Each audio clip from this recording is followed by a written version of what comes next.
العاشرة مساء بتوقيت أسمر. مشاهدينا الكرام في كل مكان، طاب مساءكم بكل خير. من الفضائية الإريترية إليكم نشرة الأخبار لهذا المساء، أستهلها لكم بعناوين ما ورد فيها من أنباء.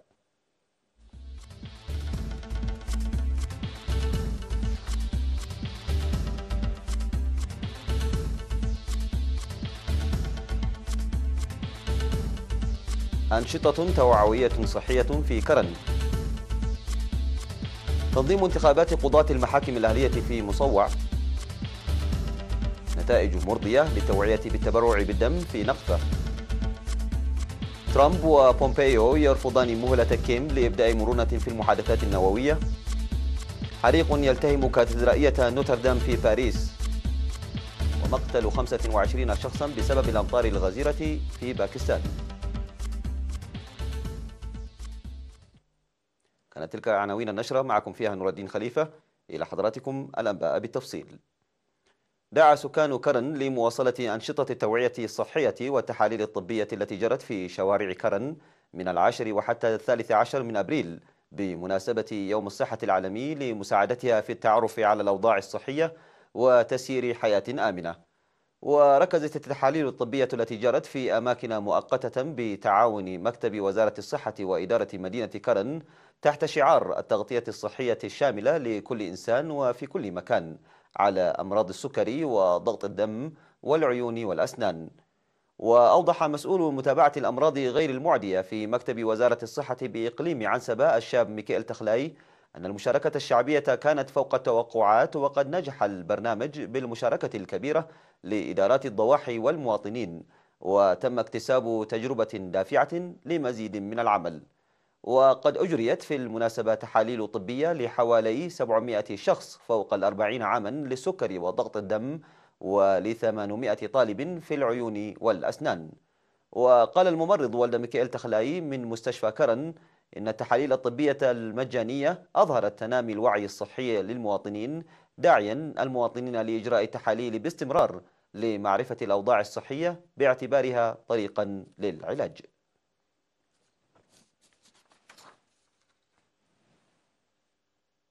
جرت في 3 ضواحي بمدينة مصوع في 14 من أبريل انتخابات قضاة المحاكم الأهلية ولجان الصلح، وهدفت العملية لانتخاب السكان القضاة ولجان للحصول على خدمات عدلية عن قرب ترتكز على الصلح وتبديل القضاة المنتهية فترة عملهم.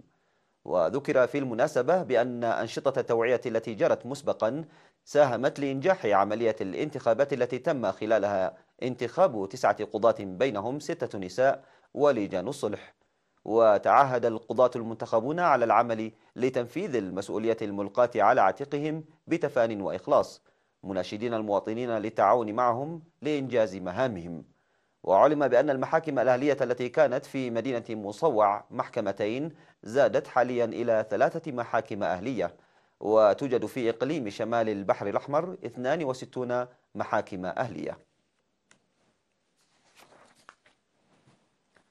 عقدت في مدينة حجات ورشة عمل يومي 12 و13 من أبريل بمشاركة الشباب العمال من جميع ضواحي المديرية حول تقوية التنظيم الواعي. وقدم في الورشة توضيحا حول دور ومساهمة الإدارة والقيادة والعولمة وتأثيرها بالنظر للأهداف الواجب بلوغها وسر انتصارات الجبهة الشعبية. ودعا مسؤول الاتحاد الوطني للشباب والطلبة في إقليم عنسبة السيد أزازي برخة أب الشباب لبذل الجهود للارتقاء التعليمي والمهني من أجل الاستفادة من الفرص المتاحة من الاتحاد والحكومة. وأوضح الشباب عن وجود برنامج لاقتطاع مبلغ من رواتبهم ومساعدة أسر الشهداء والمحتاجين وزيارة المواقع التاريخية، داعين إلى تعاون جميع المؤسسات في جهودهم لتقوية تنظيمهم. قال مدير مديرية نقفة السيد يعقوب إدريس لدى لقائه الأعيان ورجال الدين إن أنشطة التوعية لتشجيع التبرع الطوعي للدم حققت نتائج مرضية. وقدم في الاجتماع توضيحا حول أهمية التبرع بالدم وعدم وجود تأثير سلبي للتبرع بالدم الذي يعوض سريعا. وأوضح السيد محرة أب زودي من مستشفى نقفة أن الدم المتبرع به يسهم لإنقاذ حياة المواطنين المحتاجين له، داعيا مشاركة الشعب في التبرع بالدم وخاصة التبرع الطوعي. وأوضح المشاركون في الاجتماع بأن أنشطة التوعية مكنتهم من معرفة أهمية التبرع بالدم، وسيعملون لإنجاح مهام وأهداف جمعية المتبرعين الطوعيين للدم وبنك الدم.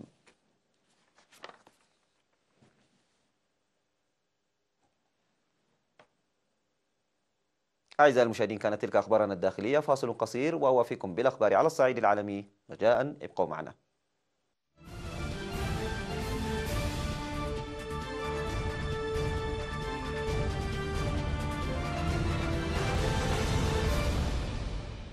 مرحبا بكم.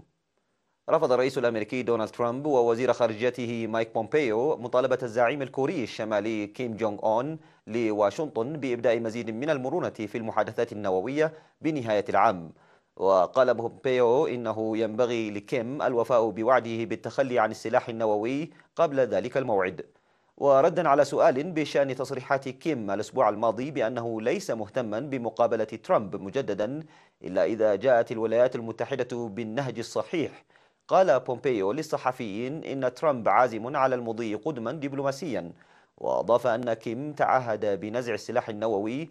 والتقى ترامب وكيم مرتين في هانوي في فبراير وفي سنغافورة في يونيو حزيران، لكنهما أخفقا في التوصل إلى اتفاق لرفع العقوبات في مقابل تخلي كوريا الشمالية عن برامجها النووية والصاروخية.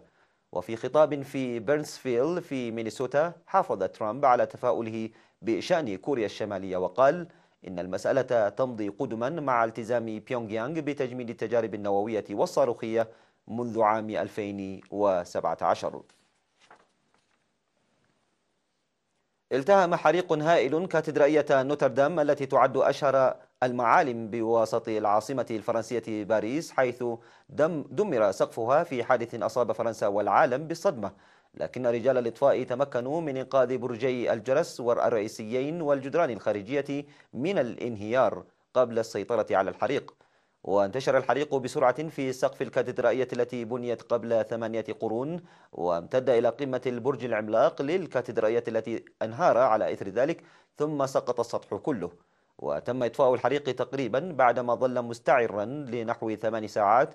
وفي وقت سابق حاول رجال الإطفاء الذين كانوا يكافحون للحيلولة دون انهيار أحد برجي الجرس الرئيسيين إنقاذ الآثار الدينية والتحف الفنية التي لا تقدر بثمن. وأصيب أحد رجال الإطفاء بجروح خطيرة، وهي الإصابة البشرية الوحيدة التي وردت تقارير عنها. قال الرئيس الفرنسي إيمانويل ماكرون للصحفيين في الموقع إن بلاده ستطلق حملة لإعادة بناء الكاتدرائية، بما في ذلك جهود لجمع التبرعات ومناشدة الموهوبين من أنحاء العالم للمساهمة. لقي 25 شخصا على الأقل مصرعهم، وأصيب العشرات بجروح متفاوتة جراء الأمطار الغزيرة والسيول التي تشهدها بعض مناطق باكستان، وجراء العواصف الرملية التي ضربت مناطق أخرى من البلاد خلال 24 ساعة الماضية. وأوضحت وسائل الإعلام الباكستانية نقلا عن مصادر الهيئة الوطنية لإدارة الكوارث الطبيعية ومصادر إغاثية وأمنية أن معظم القتلى سقطوا في إقليمي بلوشستان وخيبر بختونخوا بسبب الأمطار الغزيرة التي أدت إلى حدوث سيول وفيضانات. وأضافت أن 5 أشخاص على الأقل لقوا حتفهم جراء العواصف الرملية التي ضربت المناطق الجنوبية من باكستان، لا سيما كراتشي كبرى مدن باكستان، مشيرة إلى أن سرعة الرياح بلغت نحو 65 كيلومترا في الساعة، وأدت إلى حد الرؤية على الطرق، وتسببت في تضرر الممتلكات إلى جانب سقوط القتلى ال5 وعشرات الجرحى.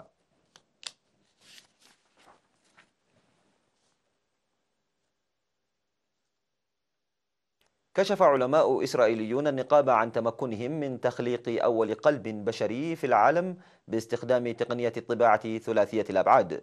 ويقول فريق العلماء من جامعة تل أبيب إنهم باستخدام هذه التقنية لم يتمكنوا من تخليق أنسجة القلب فحسب، ولكن أيضا الأوعية الدموية، الأمر الذي قالوا إنه يحدث للمرة الأولى.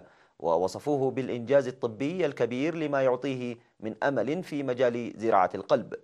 ويأمل العلماء أن تفتح هذه الخطوة المجال أمام تخليق قلوب مناسبة للزراعة في أجسام البشر، إضافة إلى تخليق أنسجة لاستخدامها في تجديد الأجزاء التالفة من القلوب المصابة.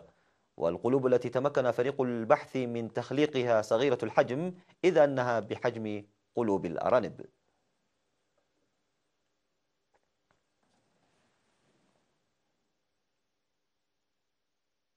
إلى هنا مشاهدينا الكرام تنتهي نشرتنا الإخبارية لهذا المساء. تحية لكم من الفضائية الإريترية، في أمان الله.